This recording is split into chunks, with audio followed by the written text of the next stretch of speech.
The National Center to Improve Practice, NCIP, enhancing special education through technology, media, and materials. This is one in a series of NCIP profiles. Imagine you are 4 years old. You are bright and full of life. You want to share your world with others, but you cannot speak and your movement is limited. How do you communicate?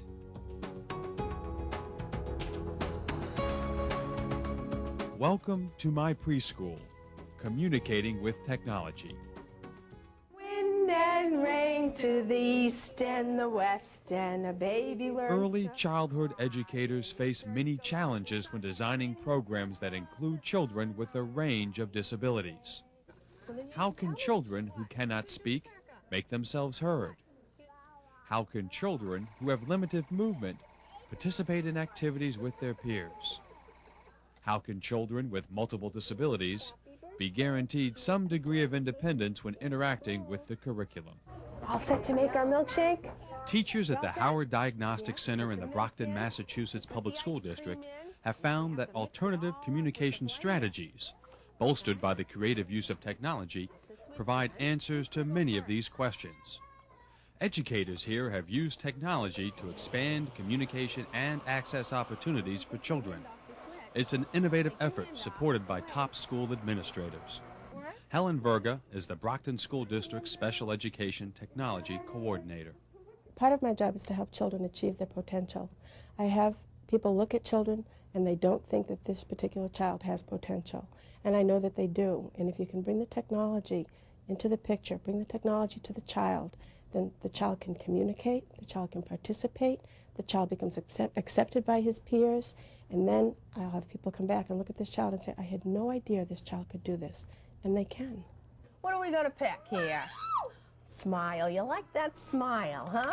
Okay. Students in Barbara Smith's inclusive classroom have a wide range of abilities and disabilities. Working from a basic belief that each child can be a productive, contributing member of the classroom, Barbara and her colleagues use technology to ensure that all children are full participants in the curriculum and that they have the tools they need to communicate with each other and their teachers. In my classroom we have quite a diversity. We have 13 children. The ages range from age 3 to 5 turning 6, being early childhood. I have kids in here this year kids who have autism. I have kids who have strong language needs. I have physically challenged kids. And I have kids with medical needs, and typical kids with no special needs.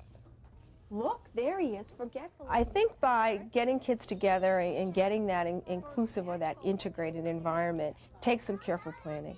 And basically the first thing that I have done is looked at the classroom as an early childhood classroom. So therefore the curriculum is geared towards the typical early childhood classroom. And then what I do is then modify it depending upon the needs of the individual children. So then therefore everyone is a full participant in the classroom. Show me that you want to turn. Okay, it's Ricky's turn. Okay, let's see. Let's take a closer look at Barbara's classroom. You'll see how the creative application of technology is providing the means for all children to succeed, both those with disabilities as well as those without. Gabriella wants to go play with what? A book? At the heart of Barbara's approach is a shared classroom language. Communication boards with photographs or picture symbols provide the basis for children to make choices throughout the day. These are examples of low-tech alternative communication strategies. All the kids can communicate. It's just they're all going about it in different ways. What do you want to put on, Gabriella? Shoes? We have a housekeeping area that also is with dress up, and what we have is lots of Mayor Johnson board maker symbols that we've placed all around our housekeeping area. And the reason that we've done this is that we want all our kids to be able to communicate to us what it is that they want to do in the housekeeping area. Some of our kids love to dress up, but they're not able to reach into the bucket to get the clothes out that they want. So if we were able to offer them a choice of what clothing items they would like, then we're able to reciprocate and help them get the clothing that they want. And by putting comments and descriptors and adjectives in there, they can then comment about how they feel about being dressed up. We're all dressed up, right? Using these tools allows children to communicate what they want and don't want. It builds their independence while emphasizing critical self-determination skills. Sometimes the pictures are placed on simple switches, such as the Big Mac. Teachers or peers pre-record corresponding messages into the switch. When the child wants the object, they press the switch, as Martha does during a snack. Okay. A small electronic device, the speakeasy, works in a similar way. This tool allows children to select from a field of choices by pressing the corresponding picture. Do you want to stop, or do you want to do some more? You want a drink? Okay, well, let's go get a drink then. Here, take your device. Take this with you. If children cannot use their hands due to physical difficulties, a plexiglass eye gaze board can be substituted. The child makes a choice by looking at the picture of the preferred activity. The teacher or friend stands behind the board and watches to see where the child's eyes are looking. Listen to the music. Okay. With a shared language structure in place, students are now ready to participate in activities. Barbara uses developmentally appropriate practices in organizing her classroom curriculum. In our classroom, it's typically an early childhood classroom, so you're talking lots of play centers and play-based activities. What we need to do is we look at our activities in our centers and we troubleshoot ways that all of our children can gain access into those play centers. An example would be the water table. Everybody likes to play at the water table, so if I have a child who is not able to get their hands into the water table, how am I going to get that child involved in that activity at that water table? And the technology is going to give me a method to get that child entrance into it. Lindsay and Ricky gain access to the water table via a hookup between a water pick, a switch, and an environmental control unit. This allows the water pick to be turned on by a single switch.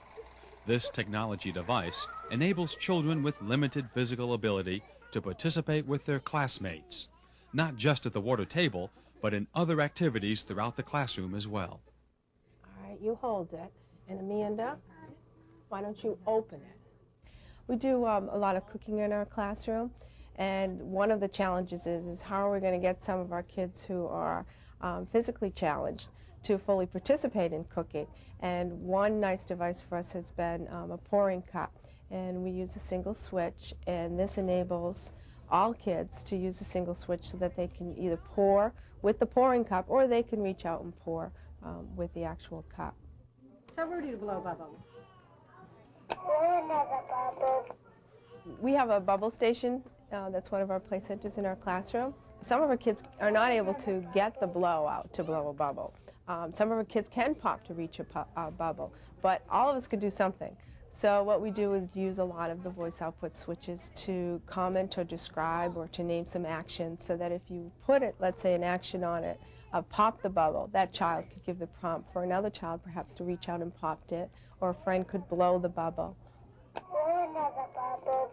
Look! Technology also supports instruction during circle and story time. Barbara makes sure that Ricky will be able to participate by having him use his Big Mac. In preparation, Amanda records a message for Ricky to use during circle time. We have circle time in our classroom, and circle time consists of singing a song. We'll talk about, sometimes we'll have a choice of a song using symbols. We do the weather of the day. We talk about the name of the day. Basically what we do with our song is how we're going to get some of our kids to sing during and participate when we have verbal kids who are singing away. And what we like to do is take our voice output switches, put on that repetitive song chant, and use a Mayor Johnson symbol. Have a friend load in the repetitive chant, and then the child who's nonverbal can then touch that switch or activate that switch, and they can sing along with their peers. As in most early childhood classrooms, developing literacy is a primary goal. In Barbara's classroom, children access some of their favorite stories on the computer. We use the computer very frequently and very often in our classroom, and one way that we use it is we use a lot of storybooks on the computer. A lot of our kids are kids who can't reach out and touch that book and turn the pages, and although they will sit down with peers and peers will turn the pages for them, the computer gives them a way to do it independently.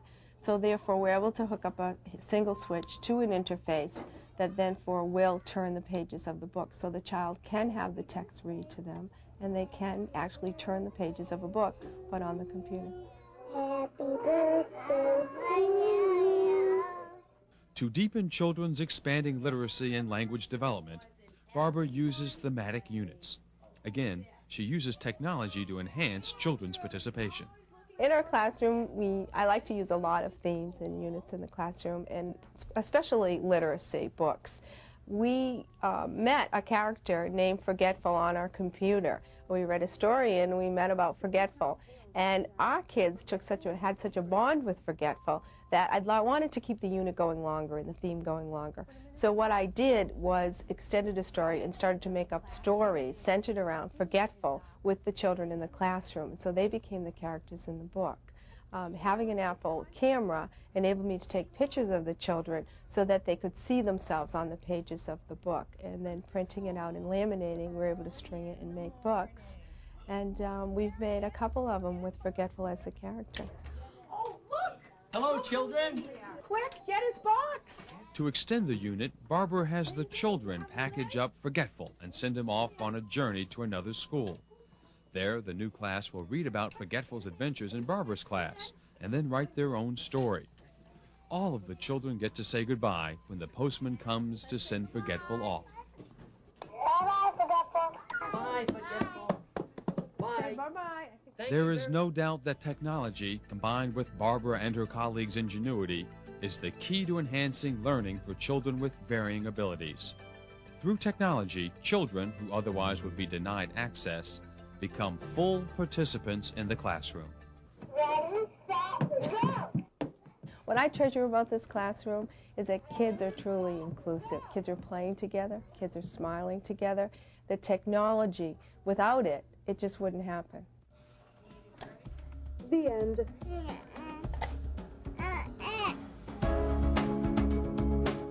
Welcome to my preschool, Communicating with Technology.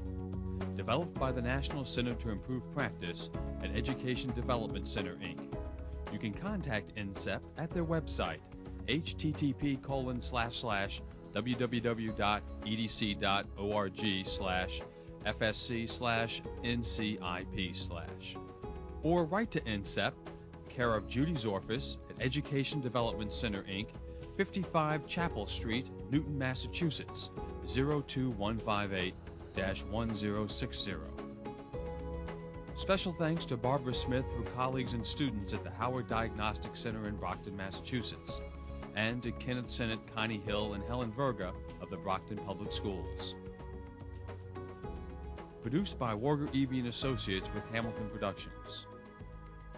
This video was funded by the U.S. Department of Education Office of Special Education Programs, grant number H180N20013. Contents do not necessarily reflect the views or policies of the Department of Education, nor does mention of trade names, commercial products, or organizations imply endorsement by NCIP, EDC, or the U.S. government. Big Mac and Speakeasy are trademarks of AbleNet, Inc., Minneapolis, Minnesota. Forgetful is a character from Storytime Tales by Patty King DeBond, published by Don Johnston Incorporated.